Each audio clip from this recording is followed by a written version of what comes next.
Hello, Ignatian family. My name is Jorge Palacios Jr., and I am the Migration Coordinator for Youth Engagement for the Ignatian Solidarity Network. I have the pleasure and honor of breaking open the realities of our country's current state of play regarding immigration policy. I hope that this video, along with the backgrounder and talking points that have been made for this year's teach-in, will serve as a sufficient introduction to the political and policy realities of the U.S. immigration system. Here's what we will talk about in this video. First, we will talk about asylum and the recent actions by the federal government to restrict access to it. Then, we will talk about DACA, or Deferred Action for Childhood Arrivals. After that, we will discuss the administration's policies of detention, deportation, and family separation. And finally, we will talk about pathways to citizenship and one specific piece of legislation. Let's begin by talking about asylum. In the policy briefing we made last year, we covered what an asylum seeker is in a little bit more depth. But to summarize, an asylum seeker is a person who is fleeing violence and/or persecution in their home country and is therefore seeking protection from another government. Traditionally, asylum seekers present themselves at a port of entry to the U.S. and let the Border Patrol agent know that they are seeking asylum. This begins a formal process, which includes the asylum seeker presenting themselves before a judge who will hear their asylum claim. Though we have seen progressive attempts at restricting access to asylum since the Obama administration, the most drastic action occurred on January 20th, 2025, when President Trump, via executive order, halted all access to asylum at the U.S.-Mexico border. Not only is this a breach of international laws and agreements, but it goes against our own Catholic social teaching on how we treat our neighbor. People fleeing violence in their home countries deserve the right to seek safety and have their dignity upheld in the process. Being stranded at a border or forced to return to a country that is unsafe does not honor the preferential option that our faith asks us to make for the poor and vulnerable. We encourage you to call on your elected officials to support legislation that will ensure the institution of a fair system for people at the U.S.-Mexico border to access asylum. Now, let's talk about DACA, or Deferred Action for Childhood Arrivals. In the policy briefing video we made last year, we covered what DACA is in a little bit more depth. Still, it's worth mentioning that DACA is a deprioritization for deportation. Along with this, DACA also allows someone authorization to work or study legally within the U.S. And under certain circumstances, DACA allows someone to access advanced parole. This means that they can apply to leave the country with an admittedly shaky guarantee that they will be allowed back into the country. But DACA is not a pathway to citizenship or any kind of legal status within the U.S. While DACA has been a significant lifeline for many young people who arrived as children, it has been held up in the courts, meaning that many eligible young people's applications are not being processed. An announcement came in September of this year that let us know that people who applied in 2021 will finally have their applications reviewed. Still, there is a clear and evident need for legislation that will give this group of young people, as well as the many who do not qualify for DACA, a clear and reasonable pathway to citizenship to honor their commitment and contributions to this country. Now let's talk about detention, deportation, and family separation. The United States has a long, tumultuous history with the systems of detention, deportation, and family separation.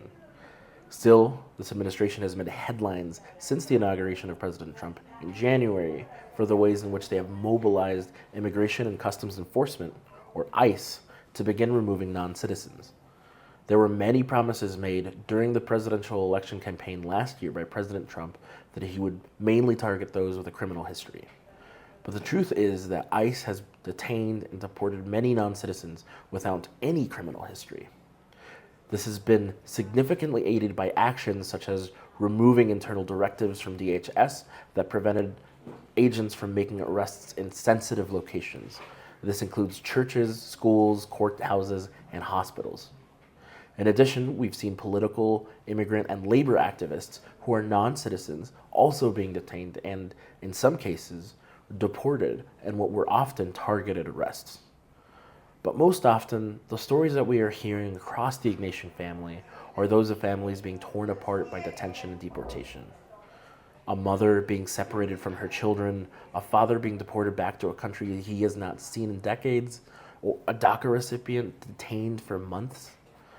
Immigration detention and deportations uproot communities, separate families, and diminish the inherent dignity of all of our brothers and sisters who are migrants.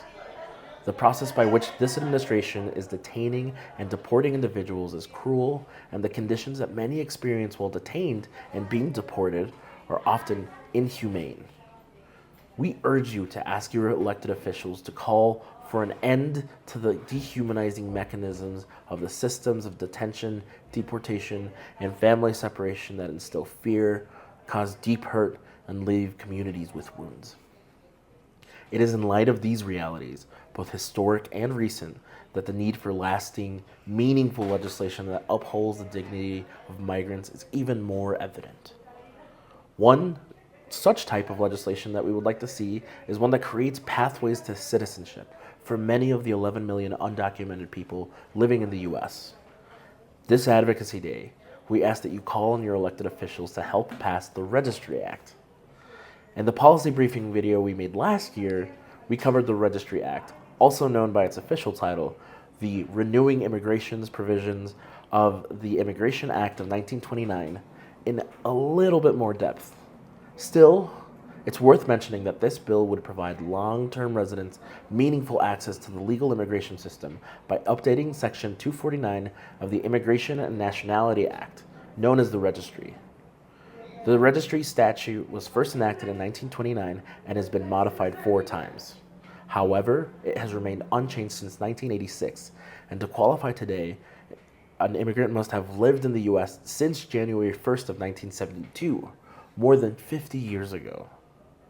By simply updating this existing program, the bill would provide a much-needed pathway to legal residency and eventually citizenship for millions of dreamers and their parents, forcibly displaced people, highly skilled members of our workforce, and many other deserving immigrants who have lived in the U.S. for at least 7 years but have no other straightforward means to regularize their status. Thank you for your commitment to advocating for migrants, refugees, and asylum seekers. I hope that this policy briefing, combined with the advocacy resources ISN has put together, the lived experiences of the many people speaking at IFTJ about the issue area of migration, and your own lived experiences, whether that be through immersion trips, your own history or family history of migration, or your encounters with migrants in your everyday life, will inform the richness with which you will enter advocacy meetings on Monday, November 17th with your elected officials to advocate for humane policies for migration. Thank you, and God bless.